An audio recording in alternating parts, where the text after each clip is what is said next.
warahmatullahi wabarakatuh. Alhamdulillah, wassalatu wassalamu ala Rasulillah wa ala alihi wa sahbihi wa man wala. Rabbana iftah bainana wa baina qawmina bil haqqi wa anta khairul fatihin.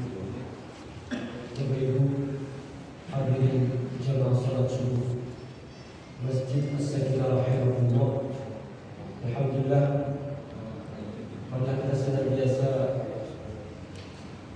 bersyukur kepada Allah Subhanahu wa taala atas berbagai limpahan nikmat dan rahmat sehingga kita bisa merasakan hawa segar di pagi hari melaksanakan sholat subuh berjamaah. Semoga senantiasa ibadah kita diterima oleh Allah Subhanahu wa taala. Ada seorang syekh ditanya, kenapa udara subuh atau hawa di pagi hari itu kok segar?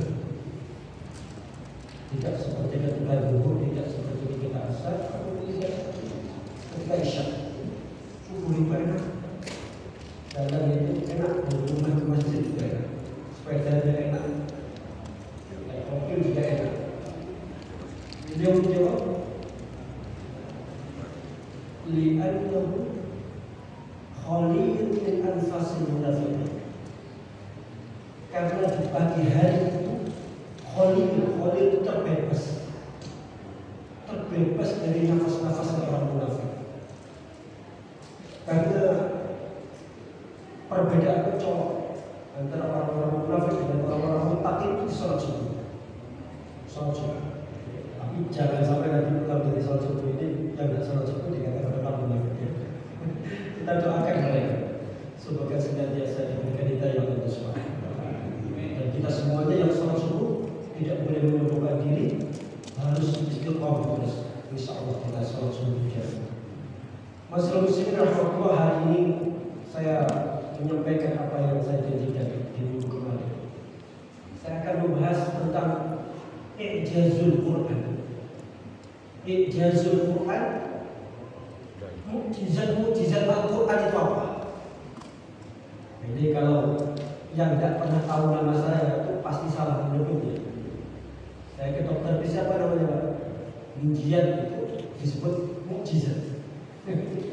Sulit menyebut kata mukjizat. Mukjizat dan mukjizat itu jauh.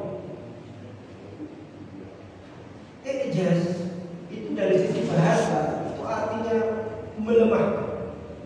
Artinya membuat orang lain itu lemah. Itu mukjizat. Sehingga mukjizat yang Allah berikan kepada Rasul dan Nabi-Nya itu tujuannya adalah salah satunya ingin membuktikan bahwa putusan itu benar.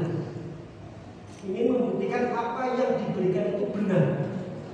Sehingga orang lain itu merasa lemah, tidak mampu. Itu mukjizat. Ya ijazul Quran itu bukan berarti orang lain itu ditunjukkan kelemahannya, tidak. Itu bukan tujuan utama. Memang benar ketika mukjizat Quran diturunkan atau ditunjukkan, orang lain terasa lemah. Tapi intinya adalah ketika mukjizat itu Allah turunkan, ingin ditampakkan bahwa Al-Quran itu hak, bahwa Al-Quran itu benar, bahwa Al-Quran ini bukan firman Muhammad, bukan buatan manusia, tapi ini adalah kalam Allah. Mukjizat apa? Yang pertama adalah i'jaz lughawi. Nanti ada beberapa macam. Kemukjizatan Quran dilihat dari sisi mana? Yang pertama adalah dilihat dari sisi lughah. I'jazul Quran dari sisi lughah. Kemukjizatan Al-Quran dilihat dari sisi bahasanya. Pertanyaan mendasar, kenapa Al-Quran itu kok bahasa Arab? Agak-agak ini dalam bocor. Kenapa tidak bahasa Indonesia saja mudah? Kenapa tidak bahasa Madura? Kenapa tidak bahasa Inggris? Kan bahasa Arab. Itu pertanyaan besar. Allah Subhanahu wa taala berfirman, Inna anzal Quran Arabiyyan la'allakum ta'qilun. Sungguh kami menurunkan Quran itu dengan berbahasa Arab agar kalian itu berpikir la'allakum ta'qilun. Bahasa Arab itu Bapak Ibu, itu bahasa yang sangat sempurna, yang sangat indah, yang sangat fasih, nilai sastranya sangat tinggi, mufradatnya, jumlah kosakatanya sangat banyak. Jumlah kosakata dalam bahasa Arab itu sekitar 12.250.000 kosakata. Bahasa Inggris itu cuma 650.000 kosakata. Coba bayangkan, seandainya mungkinkah bahasa kosakata yang 650.000 mewakili firman Allah dibanding dengan bahasa Arab 12.250.000 kosakata? Sangat tidak mungkin. Bagaimana sesuatu yang kecil atau sesuatu yang sedikit bisa mewakili firman Allah? Tidak mungkin. Apalagi bahasa Indonesia, saya orang Indonesia, AS, jadi harus cinta bahasa Indonesia, wajib. Tapi saya mengakui juga bahasa Indonesia juga sangat miskin kosakata, tidak bisa berkembang pesat. Jadi perkembangan bahasa Indonesia itu sangat lambat. Misalnya kita mau memakai handphone, dulu telepon genggam, apa ada yang mengatakan telepon genggam? Internet, apa di jaring sosial? Jarang sekali, tapi ada kosakata itu tidak kita gunakan. Nah, kenapa kalau bahasa Arab dilihat dari sisi jumlah kosakatanya? Yang kedua dilihat dari sisi hurufnya, dilihat dari sisi makna mufradatnya. Satu kata dalam bahasa Arab itu bisa bermakna lebih dari satu. Saya praktekkan aja, saya contohkan langsung. Misalnya tadi yang saya baca Al-Qadar ya, di rakaat kedua. Apa arti Al-Qadar? Al-Qadar itu makna yang umum, itu kemuliaan. Malam yang mulia itu adalah malam yang mulia. Ada yang memaknai malam yang mulia Al-Qadar. Ada yang maknanya itu ketetapan, karena di malam itu ditetapkan oleh Allah. Ada yang Al-Qadar itu maknanya adalah sempit. Kenapa kok sempit? Karena di malam Lailatul Qadar itu malaikat-malaikat itu turun, sehingga bumi ini sempit. Bumi ini sempit. Itu Al-Qadar. Padahal satu kata, tapi maknanya banyak. Contoh lagi misalnya mudah sekali. Fitnah. Ayat apa yang jenengan paling hafal ketika menyebut kata fitnah? Al-fitnah itu asyaddu minal qatl, itu hafal benar. Al-fitnah wal fitnah itu asyaddu minal qatl. Fitnah itu lebih kejam dari pembunuhan. Berarti memfitnah itu dosanya lebih besar daripada membunuh? Tidak. Kata al-fitnah di situ tidak bermakna memfitnah orang, tidak. Tapi al-fitnah di situ bermakna asyik. Asyikku asyaddu minal qatl. Bahwa syirik itu lebih dahsyat dosanya daripada membunuh. Dan memang syirik itu menempati dosa besar yang pertama. Itu syirik. Pun panjenengan dosa apapun wajar, selama itu tidak dosa besar. Apa itu salah satu syirik? Syirik jangan sampai kita lakukan, itu dosa besar. Syirik itu lebih besar dosanya dari membunuh. Nah, ini benar kata al-fitnah di situ gimana asyik. Kalau kita gali, nah kata al-fitnah dalam Quran itu lebih dari 10, 17 atau berapa. Anehnya dari ayat-ayat yang mengandung kata al-fitnah itu maknanya beda-beda satu sama lain.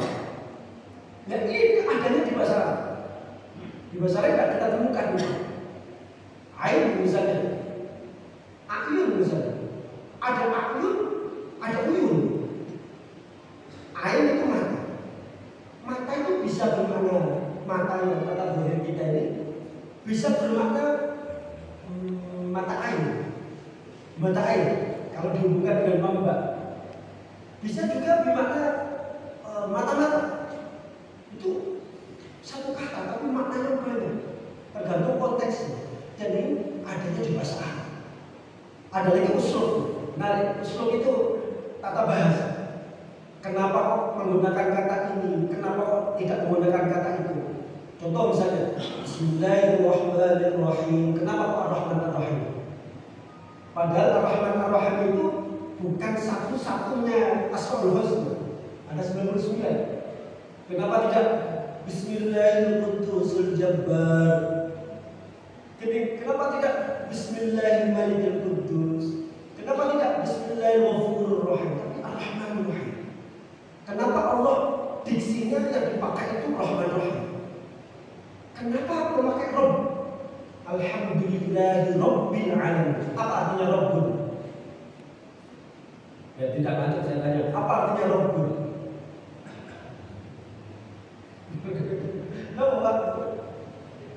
Rabbun. Segala puji bagi Allah, Tuhan semesta alam. Mayoritas mengartikan Rabbun itu penciptaan, nama Tuhan. Padahal Rabbun itu artinya bukan Tuhan. Kalau ilahun, Tuhan. La ilaha illallah. La ilaha tiada Tuhan selain, bukan la Rabba illallah. La ilaha tiada Tuhan selain Allah. Tapi kalau alhamdulillahi rabbil alamin, kenapa Rabb? Kenapa tidak la alhamdulillahi ilahil alamin, tapi pakai Rabb? Rabbun itu maknanya banyak. Bisa pencipta, bisa pemelihara, mengayomi, bisa yang itu banyak. Nah, dalam bahasa Indonesia tidak mungkin kita menerjemahkan segala puji bagi Allah, Tuhan pemelihara, yang mengayomi, yang mendidik. Tidak seperti itu. Tidak efektif dalam teori terjemahan. Maka disebut kata Tuhan di situ. Kalau Tuhan sebenarnya ilah. Nah, inilah salah satu rahasianya kenapa memakai bahasa. Belum nanti dari sisi saja, dari sisi akhirat ayatnya. Wal fajr wal layalin 'ashr wasyaf'i wal laili idza yasr. Sar tadi. Tapi ingat ya kalau baca jangan sampai sar dulu. Inna anzalnahu fi lailatul qadr. Qad roknya ditarik qad. Wal fajr bukan wal fajr wal layalin 'ashr wasyaf'i wal watr tapi akhiran roh di situ sampai. Qul a'udzu birabbin nas, malikin nas. Qul a'udzu birabbil falaq min syarri ma khalaq. Qul ya ayyuhal kafirun la a'budu ma ta'budun sampai akhirnya. Dan seperti itu tidak ada yang bisa tidak ada yang bisa. Itu keindahannya itu ada dari sisi bahasanya. Ini apa? Ijazul Quran dari sisi bahasa. Kita ambil contoh Ijazul Quran tetap di surat Al-Baqarah. Inna anzalnahu fi lailatul qadr. Inna anzalnahu. Sungguh kami menurunkan Al-Quran itu di malam Lailatul Qadar. Kenapa ayatnya pakai anzalna? Padahal itu maksudnya adalah Allah mewahyukan. Sungguh kami itu mewahyukan Al-Quran. Karena Al-Quran itu wahyu. Kenapa tidak inna awhaynahu fi lailatul qadar? Tapi inna anzalnahu inzal. Padahal di ayat lain Allah memakai kata awhayna. Inna awhayna ilaika kama awhayna ila Nuhin wan nabiyyin min ba'dih. Yang pertama, kalau anzal dengan nazzal. Kalau anzal itu turun sekaligus. Tapi kalau nazzal itu turun berangsur-angsur. Inna anzalnahu. Berarti Allah menurunkan sekaligus. Kenapa kok memakai kata inzal? Kok tidak awhayna? Anzala itu bukan berarti dari atas ke bawah, tidak. Ini kok ngaji nuzul Quran lagi. Memang kalau bahas Quran itu tidak akan ada habisnya Bapak Ibu. Bahas Quran itu seperti bahas samudra, tidak akan ada habisnya. Bahas Quran itu seperti bahas mutiara. Keindahannya itu nampak dari berbagai sisi. Dari sisi tulisannya kita mengenal kaligrafi khat, indah sekali. Dari sisi bacaannya kita mengenal ada tilawah, indah sekali. Dari sisi maknanya kita mengenal tafsir, indah sekali. Dari sisi apapun kita itu mendapatkan Quran itu luar biasa, takjub sekali. Makanya saya betul-betul mengatakan dalam mukaddimah tafsir beliau namanya tafsir Dilan Quran. Beliau mengatakan al-hayatu fi dhilal Quran nikmah. Hidup dalam naungan Quran itu nikmat. La yadhuquha illa man dzaqaha. Tidak ada yang bisa merasakan nikmatnya hidup dalam naungan Quran kecuali orang-orang yang betul-betul merasakan nikmatnya Quran. Itu beliau mengatakan kalau sudah terjun di Quran itu nikmatnya melalainya semua kali. Lah lupa semua. Itu nikmatnya hidup bersama Quran. Beliau mengatakan. Nah, lagi Bapak Ibu rahimahullah. Kenapa pakai inna? Sungguh kami. Padahal yang dimaksud itu adalah Allah. Tapi kenapa kok dua? Inna. Nah, kita itu kan lebih dari satu. Padahal yang dimaksud adalah Allah saja. Itu menunjukkan ada andil yang lain. Siapa itu? Malaikat Jibril. Karena dalam menyampaikan wahyu, Allah itu melibatkan malaikat Jibril kepada Nabi Muhammad. Alif Lam Mim. Allah menyampaikan wahyu kepada Nabi Muhammad melalui perantara malaikat Jibril. Maka inna di situ bukan ini. Kalau ini sungguh saya, tapi kalau inna sungguh kamu. Allah memakai kata inna. Fi lailatul qadar. Wa ma adraka ma lailatul qadar. Apa yang kau ketahui tentang lailatul qadar? Di dalam Quran itu ada usul, namanya usul. Usul itu apa ya? Pola kalimat. Itu memakai kata tanya, pertanyaan. Kalau Allah yang bertanya bukan berarti Allah tidak tahu. Ingat ya, banyak sekali pertanyaan dalam Quran. Hal ataka hadithul ghasyiah. Itu pertanyaan. Berarti Allah tidak tahu, tidak. Sebagaimana guru itu kalau tanya pada murid, ayo apa artinya Allah tidak? Apakah gurunya tidak tahu? Tahu. Tapi ini tarbiyah, mendidik. Ketika Allah bertanya kepada Nabi Muhammad, itu bukan berarti Allah tidak tahu.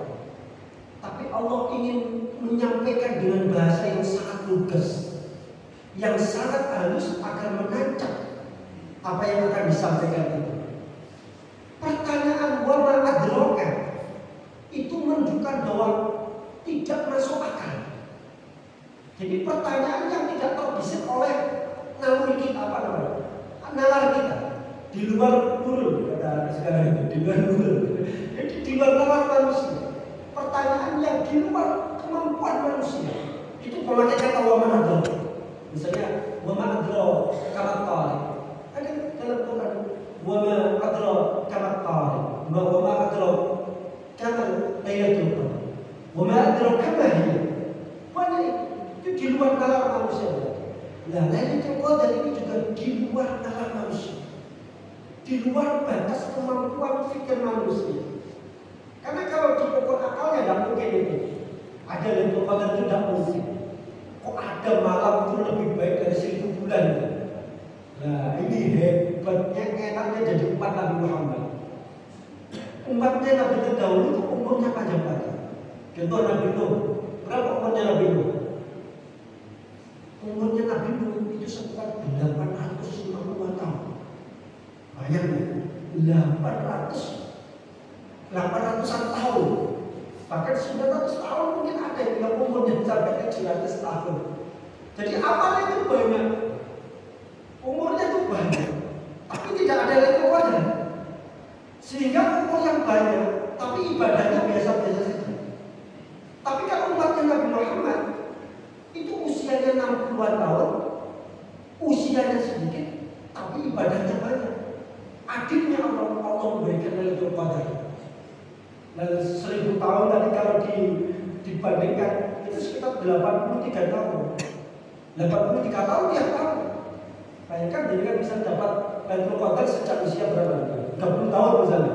Sekarang umur itu 50 misalnya. 20 tahun. 20 kali 83. Berapa? 20 kali 83.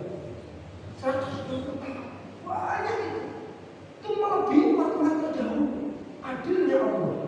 Kita diberikan Lailatul Qadar yang tidak diberikan kepada umat-umat terdahulu.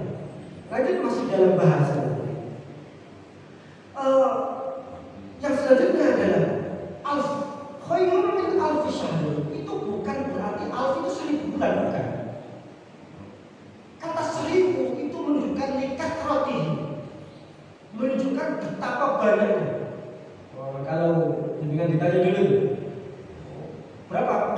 uangnya sekarang. Berapa harganya? Sekarang. Berapa? 1 juta wewe kan? 1 juta wewe kan? Terus pokoknya itu menunjukkan betapa banyaknya. Nah, ketika Allah menunjukkan kata alf 1000, itu menunjukkan betapa banyaknya kemuliaan yang didapat ketika Lailatul Qadar itu. Nah, syahr bulan itu menunjukkan apa? Menunjukkan betapa agungnya waktu tersebut. Karena kalau menunjukkan kata waktu itu pasti yang utama adalah bulannya. Nah, khairun min alfi syahr itu lebih baik dari waktu-waktu yang ada. Sangat banyak itu kemuliaannya itu. Sangat banyak. Kenapa kemuliaan sangat banyak? Tanazzalul malaikah. Nah, lagi-lagi loh. Kenapa tanazzal? Aslinya itu tatanazzal.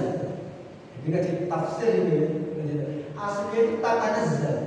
Kemudian karena sulitnya pengucapan, Allah memakai tanazzal. Dihapus kata tak di depan menjadi tanazzal. Karena kalau fi'il madhi tanazzal, ya tanazzal, tatanazzalul malaikah asalnya. Kemudian tak awalnya dihapus menjadi tanazzalul malaikah. Bapak Ibu rahmatullah, turunnya malaikat itu satu. Berarti memang benar-benar turun malaikat. Memang benar-benar turun. Maka Al-Qadar tadi di mana sempit. Ketika malaikat itu semuanya turun, maka dunia itu menjadi sempit karena banyaknya malaikat yang turun. Ini yang pertama makna. Yang kedua, bukan malaikat yang turun, tapi rahmatnya Allah yang turun.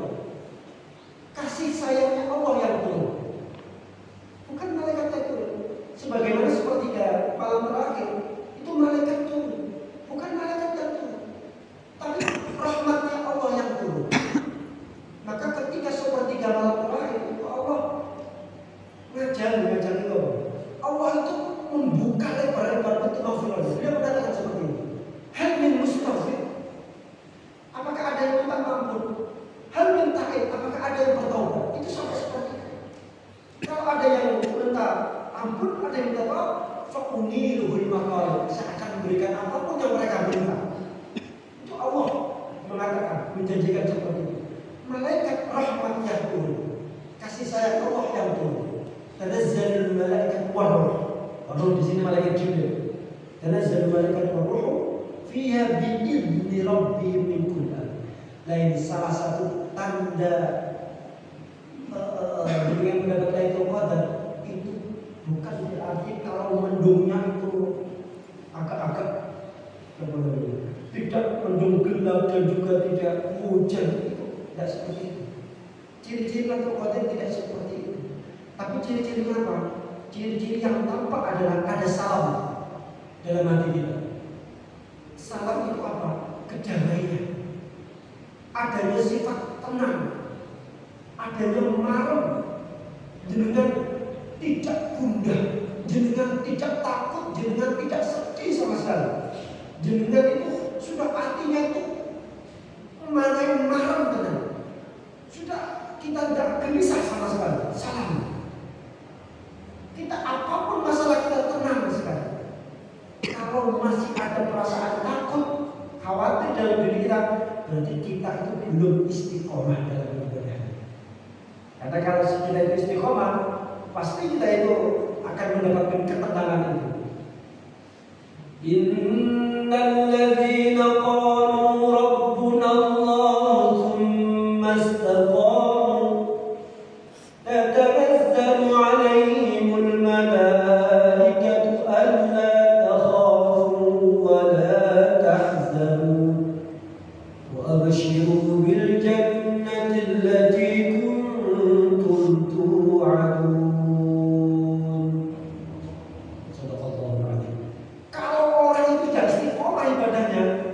Gojeli Gusti Allah itu mantap.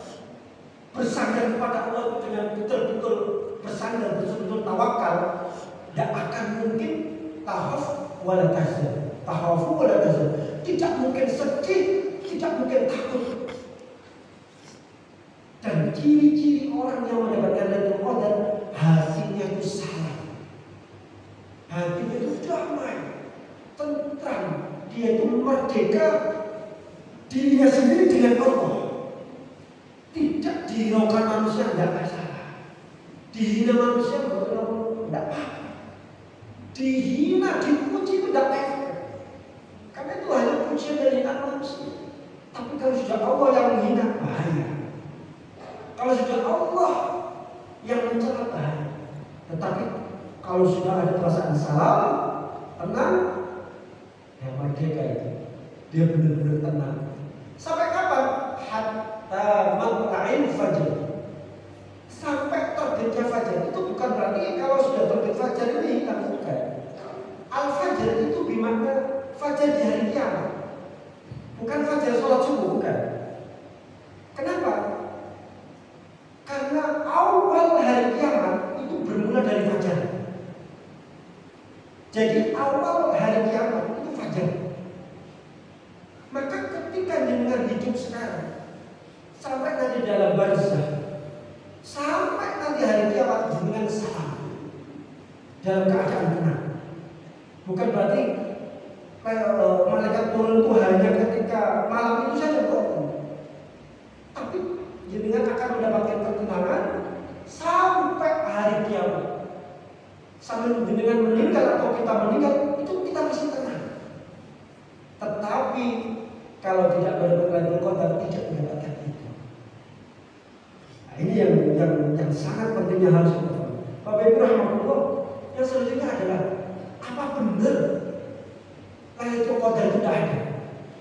Ampun, saya agak sedikit risau dengan berbagai video yang beredar di media sosial itu, yang menunjukkan bahwa Lailatul Qadar itu sudah tidak ada. Alasannya kenapa? Loh, Lailatul Qadar itu kan malah diturunkan Quran. Sekarang pertanyaannya, apakah Al-Quran sudah turun? Sudah, berarti Lailatul Qadar sudah tidak ada. Kan Quran diturunkan, sudah diturunkan. Ini gembosi orang yang ketika di 10 hari terakhir. Dan itu banyak itu yang mengiyakan itu. Tapi ini ada ya dari yang berpendapat seperti itu. Apakah benar Lailatul Qadar itu sudah ada? Karena Lailatul Qadar itu malah diturunkan Quran. Sedangkan Al-Quran sudah turun. Berarti malam itu sudah ada. Ini kan logika berpikir kita. Tidak betul. Apakah seperti itu? Tidak. Saya katakan tidak. Kenapa? Hadisnya dilihat.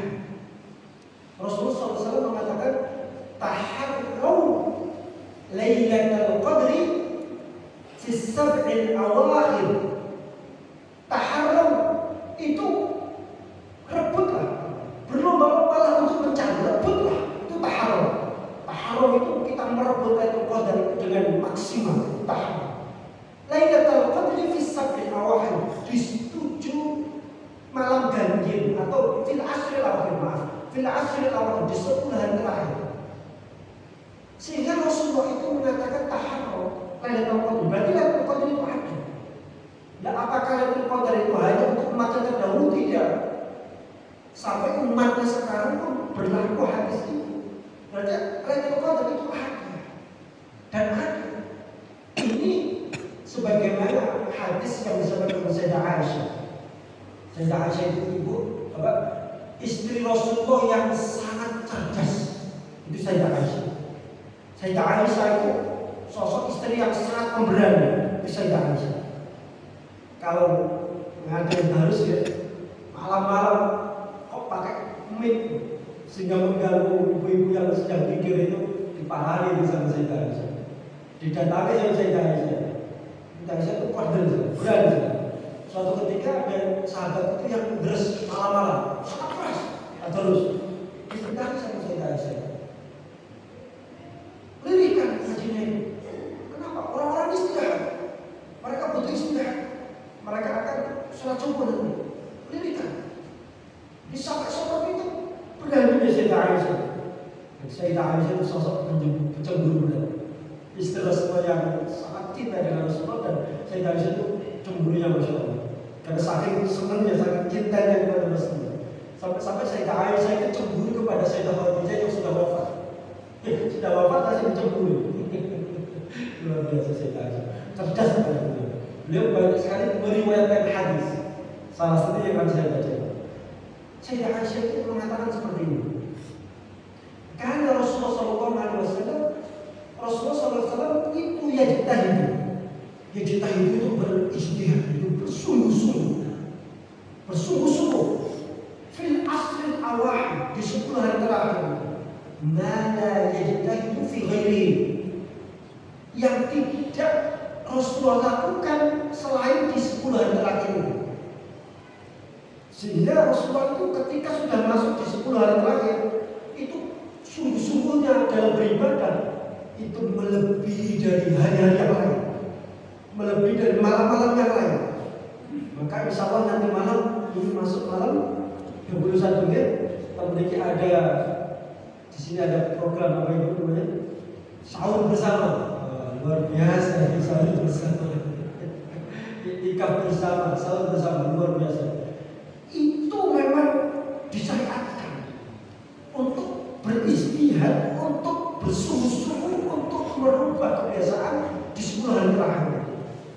Jadi kurvanya itu seperti ini. Ramadan naik dan puncaknya 10 hari terakhir ini. Jangan seperti kebiasaan kita. 10 hari pertama masjid musola penuh. 10 hari kedua mall, pasar penuh. 10 hari terakhir stasiun, bandara, terminal penuh. Balik. Justru yang 10 hari terakhir ini yang harus naik. Karena Rasulullah itu yajtahidu fil ashril awal. Beliau beristihad, beliau itu sangat bersungguh-sungguh di 10 hari terakhir. Maka panjenengan sangat betul sekali kalau punya program di 10 hari terakhir. Selanjutnya Bapak Ibu rahmatullah adalah al-ijaz al-ilm, ijaz ilmu, bahwa dalam Quran itu ada kemujizatan Quran dari sisi ilmiahnya.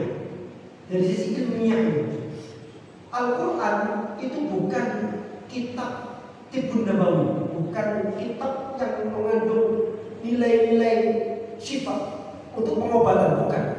Al-Quran itu bukan kitab pengobatan, tetapi dalam Quran banyak sekali ilmu dokter terkait madu, fihi syifaa'un linnas, bahwa madu itu ada obatnya, ada sifatnya dalam Quran.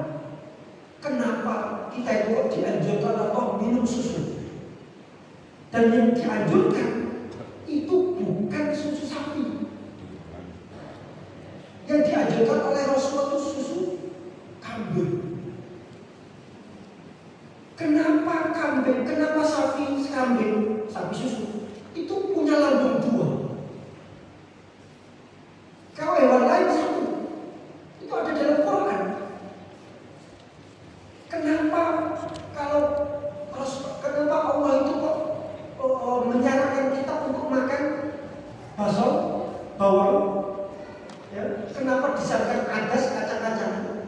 Kenapa disarankan mentimun? Ini makanan-makanan yang jarang sekali kita makan, tetapi orang Arab setiap hari makan ini. Bakso, apa namanya, bawang bombay itu sama seperti camilan, bawang bombay itu ngeri ya. Sama lemon itu masalah, itu dimakan langsung itu.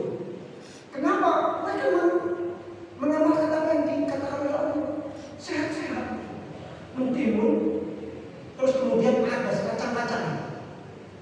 Gorengan tidak ada yang disarankan dalam Quran, tidak ada. Tepung-tepung tidak disarankan dalam Quran.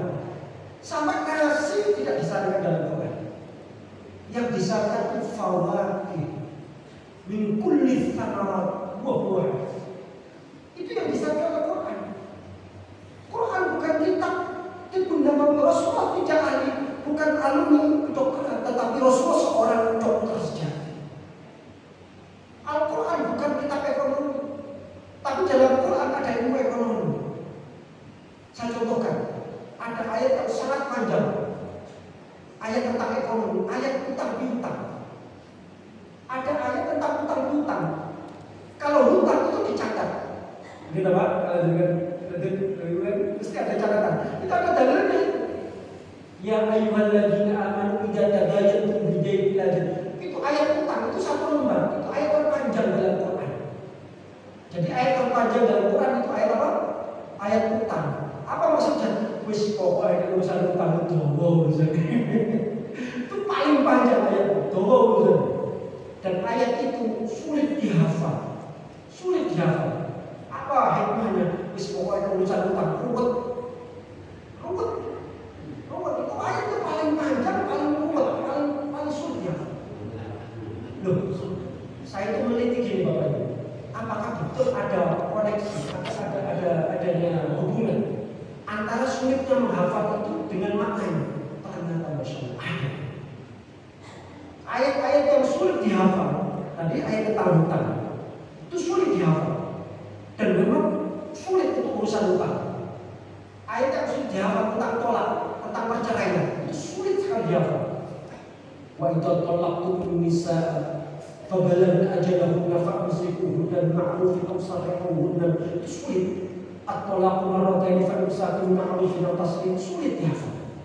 Urusan tolak, urusan cerai sulit. Urusan wasiat itu sulit sekali. Dihafal itu sulit. Yusikumullahu fi auladikum lidzakari mithlu hadzil unsayyayn.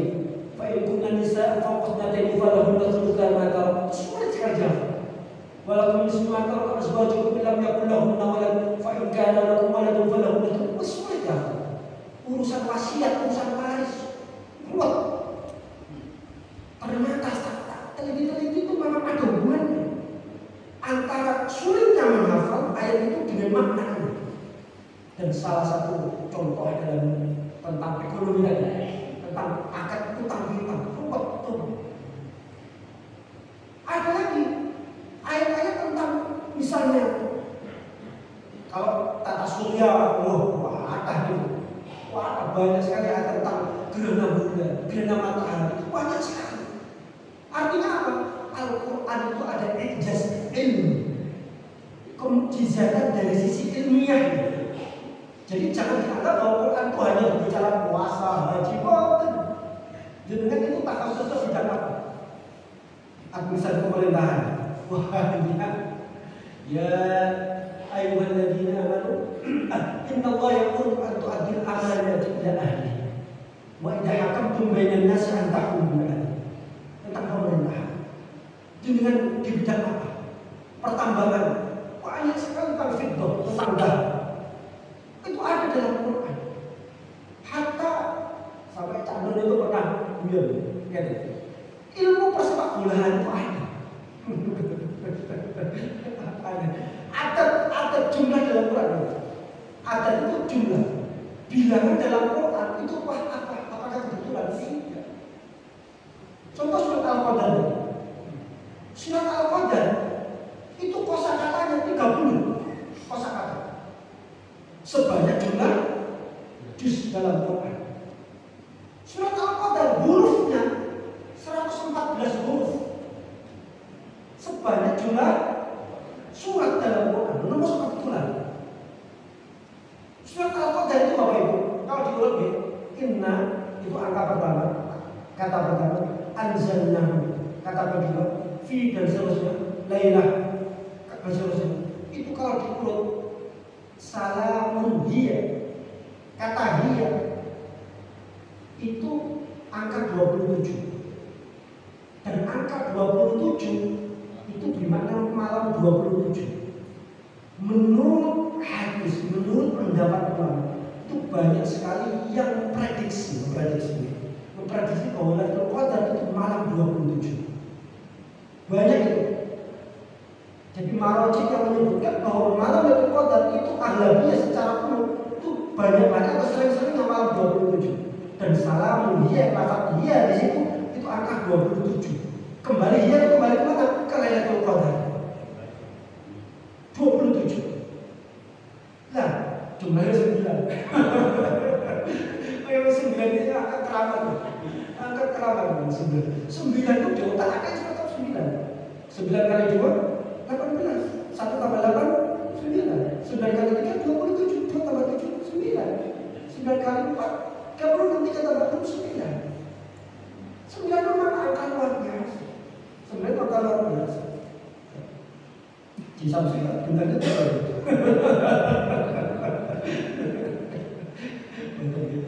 Lanjut ya. Apa dong? Salamun. Kata lain itu qadr, al-qadr. Kalau diurut-urut, kata al-qadr juga akan 27. Jumlahnya akan 27. Menempati angka kalau dijumlah itu 27. Sayang sekali. Kalau di dokter nanti saya bawa itu bisa ditampakkan. Nah, Bapak Ibu rahmatullah, ini salah satu kemujizatan Al-Quran. Dari sisi adat dan dari sisi ilminya, maka banyak sekali orang yang berlomba-lomba memahami Al-Quran. Saya kasih contoh lagi satu. Cek Al-Baqarah. Ini sampai surah ya. Bismillah. Allah Subhanahu wa taala mengatakan, Innallaha la yastahyi an yadriba mathalan ma ba'udatan fama fawqaha. Sungguh Allah tidak malu memberikan contoh itu seekor nyamuk ba'udah. Saya tanya, yang gigit itu nyamuk jantan atau betina? Benar dengan jawab betina, kalau ibu jawabnya jantan. Yang gigit itu nyamuk jantan atau betina? Kira-kira itu ada nggak dalam Quran? Ba'udah itu salah satu hewan yang ada dalam Quran. Ba'udah ton itu bermakna mu'annas. Mu'annas itu perempuan. Maka yang gigit itu adalah nyamuk betina. Sekarang teknologi terkini, kalau obat nyamuk itu bukan zamannya yang pakai asap, bukan zamannya yang dibakar, tidak, tetapi pakai sensor. Sensor apa? Sensor suara nyamuk jantan. Sehingga sensor itu mengeluarkan suara yang tentunya kita tidak mendengar karena kurang dari 20 Hz. Kita itu hanya bisa mendengar 20 Hz sampai 20.000 Hz. Nyamuk suaranya kurang dari 20 Hz, sehingga kita tidak bisa mendengar. Nah, suara nyamuk jantan itu mengusir nyamuk betina, tidak membunuh, mengusir. Itu teknologi terkini. Dan itu ada dalam Quran bahwa untuk nyamuk betina. Yang menarik itu sama fauqaha. Fauq itu atas.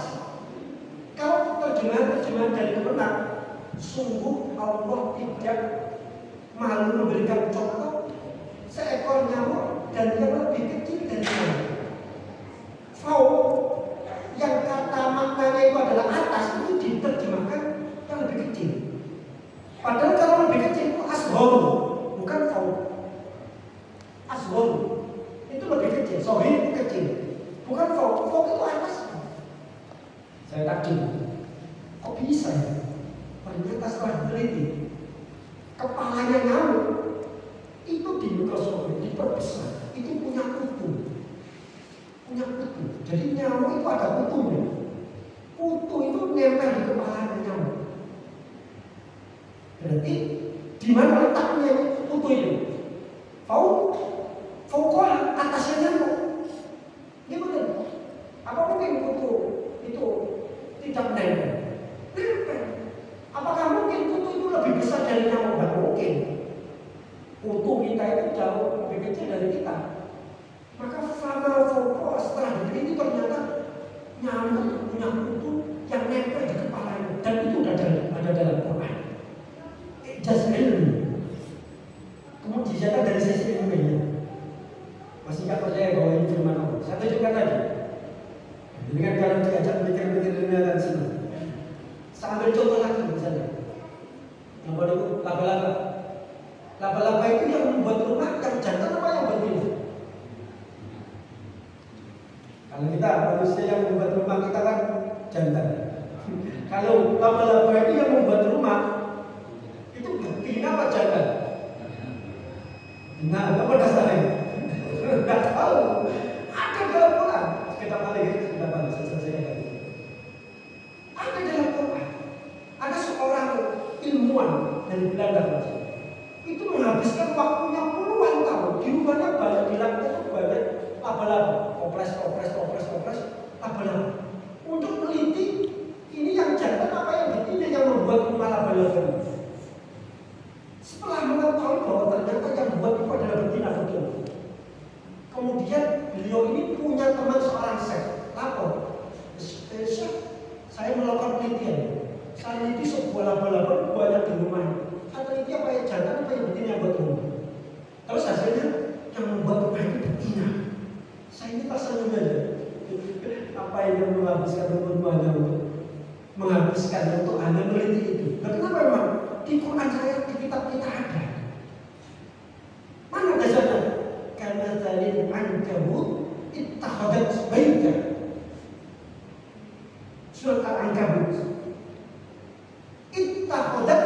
baik. Kata tak di situ itu dimakna artinya adalah perempuan. Baik itu rumah. Jadi yang membuat rumah laba-laba itu yang betina, dan itu ada dalam Quran. Akhirnya Profesor ini masuk Islam gara-gara laba-laba. Dan seperti ini banyak beberapa ijaz ilmu kemujizatan Al-Quran dari sisi ilmiah.